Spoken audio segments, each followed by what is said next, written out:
Kejadian anak gajah yang maut digilis lori baru-baru ini di Jalan Raya Timur Barat Gerik Jeli meninggalkan kesan bukan sahaja kepada penduduk perhampiran tetapi juga rakyat umumnya.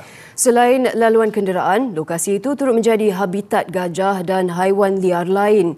Justru perlu ada kesedaran dan keprihatinan awam mengenai hakikat ini. Wakil kami, Salmi Ahmad di Perak, ada laporannya. CRTV Gerik Jeli sepanjang 123 km ini dibina pada tahun 1967 dan siap 15 tahun kemudian. Statistik Jabatan Perkhilitan merekodkan sebanyak 4,919 aduan konflik manusia dengan gajah diterima di seluruh negara daripada tahun 2020 hingga 2024 dengan kerugian harta benda dilaporkan mencecah 39.4 juta ringgit. Dan dalam tempoh 5 tahun, 8 ekor gajah dilaporkan mati akibat kemalangan dan 3 dalam tahun ini sahaja. Justru apabila nasib malang menimpa anak gajah ini dengan visual tular menyaksikan ibunya pula meratapi kematian si anak, timbul tanda tanya, adakah apa yang berlaku merupakan konflik antara manusia dan haiwan?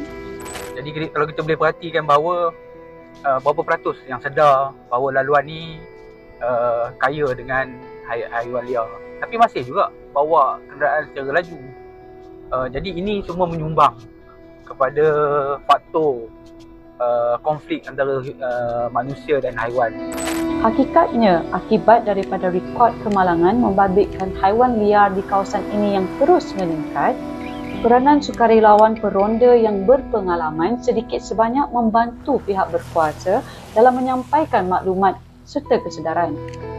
Apabila kita berhadapan dengan haiwan liar seperti gajah ni, benda yang perlu kita lakukan jika haiwan tersebut berada di atas jalan, kita perlu mengelak untuk kita meneruskan perjalanan. Berhenti dulu. Gajah ni dia akan ke tepi. Jadi apabila dia dah ke tepi, barulah kita meneruskan perjalanan. Jangan sesekali kita meneruskan perjalanan apabila gajah duduk di atas jalan. Kehadiran gajah liar di kawasan ini juga tidak boleh dijangka.